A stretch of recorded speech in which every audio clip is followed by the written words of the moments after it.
Welcome to King Lizard's Game Lounge and Forza 6 Rivals.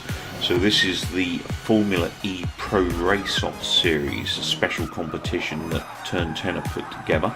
I'm trying my hand at Long Beach Island in the Formula E number 9. Not quite as grippy as I thought this thing would be, to be honest. It's an electric car, this Formula E, and it's super quiet. And my biggest problem with this car is it's not doing a good job of keeping me awake. My sleep apnea is making me drowse off a bit, so I'm limiting myself to sort of 15 minutes a shot at these particular, back end is going big time, at these particular events. So into the first run here, so I'm just coming up to the end of the lap and get past the finish line. So that brought me in at 3,754th out of 7,831 players. So top 48%, nothing particularly spectacular there, kind of midfield, which is where I typically turn up. However, I was quite happy with the time because the time was a 58.808 and the world record was a 53.123. So I was 5.7 seconds behind the world lead, which for me is quite good because I'm normally about 8 seconds off the lead. So I'm driving this vehicle manual with no clutch, and it's either no stability or no traction control. I can't remember. I know without one of them, I've got a feeling it was the traction. Without the traction control, this thing was a nightmare to keep on corners. So into the finish there. That's Long Beach Island done and dusted. And there's the record. So I'm kind of doing this for prosperity more than anything else. I'd like to do these rivals and just keep a tag of where I got. So next up we've got Prague Short. And again, it's the number 9 Formula E. It doesn't matter what number it is, these cars are all the same. And this is a circuit I know pretty well, although I prefer the full circuit as opposed to this short circuit that I'm doing here. Back end was really going for it there. And this section here is going to be quite interesting because this is going to squeal like mad. Yeah, there we go.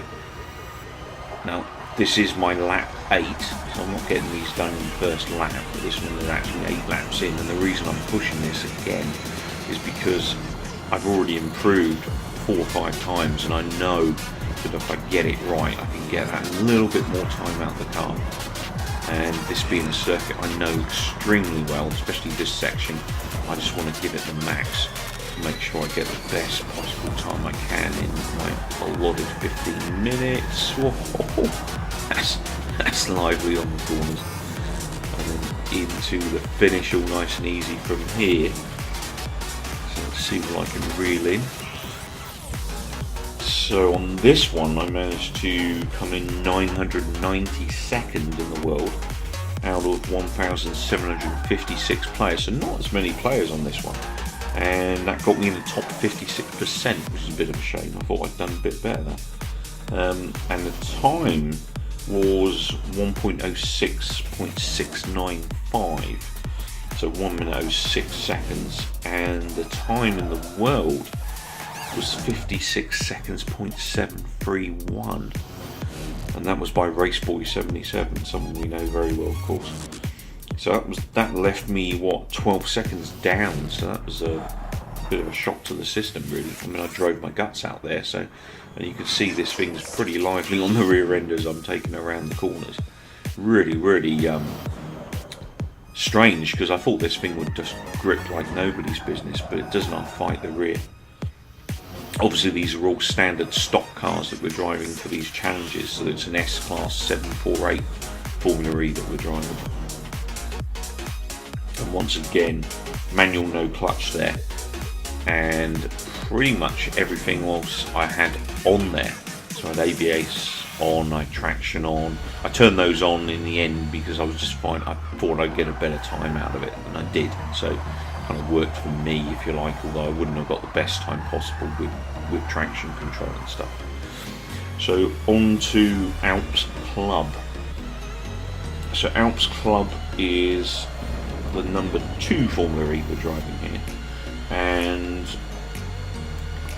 again, I know pretty well the Alps Club. Obviously it's a shortened version of the Alps. This section here is pretty crazy. The real place to be careful is on this corner. If this back end's going to go, it's going to be here. Managed to keep it in tip pretty well there, and lost it a little bit there. And then into this very tight section here too. And this is going to bring me into a real tight left-hander. Didn't feel that tight in this car actually. It actually held really well there. Didn't hold too bad there either. Getting a bit wide there. Managed to reel it back in, thankfully. And then into these triple S's, which I love going through these in most cars. And pushing her as hard as I can around the corner here. Back end really fighting me. Managed to keep her in tick, had to back off a little bit, and then into the finish. So let's see what we get. Okay, so that brought me in 1,837th out of 5,614 players, which put me in the top 33%, so a little bit better performance there. And I was 5 and a bit seconds down on the leaderboard time, so my time was a 1 minute 23.975 versus a 1 minute 17.072. And I was driving no ABS, manual no clutch, but I did have, I believe it was STM, possibly TCS, but I'm pretty certain it was the stability I had on because the car was just a nightmare to handle on this track. And what I'll do with these videos is I will stitch them all together and then overlay them at some point in the future so that I can watch the whole Pro Face-Off series together as one hit. It'd be interesting to see what circuit number 4 is going to be. I've got a feeling it'll be something a bit more epic, but we'll see. So into the S's there. Really love this section of the track, one of my favourite parts of the track, this S-bend. And then into the finishing straight. That back end was really, really going there. And it was quite tough to keep in control. And into the finish, and there's the record. My best performance yet in this series. And then the final circuit is Bathurst. This is a big old circuit not to make mistakes on, so obviously all of these, if you want to be competitive, you need clean laps, which is what I've been doing. So obviously my aim is to get another clean lap. This is lap 4, and I'm hoping that this is going to be the lap for me where I get it perfect and kind of get everything I can out of this car. This car is, you know, quite tetchy on the rear end, as you've seen in the other videos, if you've seen them at this point, and it's got a lot of grip on the front, which is, you know, really helps hang that back end out. So it's just a matter of kind of getting your car in tight enough into the corner to give that back end room to slip a little bit as you then accelerate to get back out of it. So it's quite an interesting beast. Like I said, I've really, oh, that was nearly the end of my cleaner. But it's quite a strange beast, because being a Formula type car, I was expecting this thing to grip like nobody's business. Jesus, I nearly lost it again there as well. It's a really, really technical section, this Bathurst. I mean, I love Bathurst because it's just a massive mix of severe technical, you know, very technical corners, but also extreme speed. That really went left there. Not enjoying this much. It's crazy fast, but also at the same time, and we're not going that fast. That was a 90 odd mile, I suppose 90 odd mile around a corner is quite fast. And this is going to be my nemesis. Oh, that was close.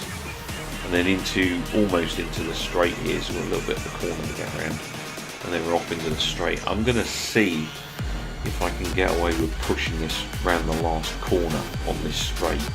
It could end doom for me, we'll see, I guess, but I'm going to really push this all the way. I've been able to do it the last 3 laps, although I was a little bit more ginger. I'm going to flat this out to the last minute.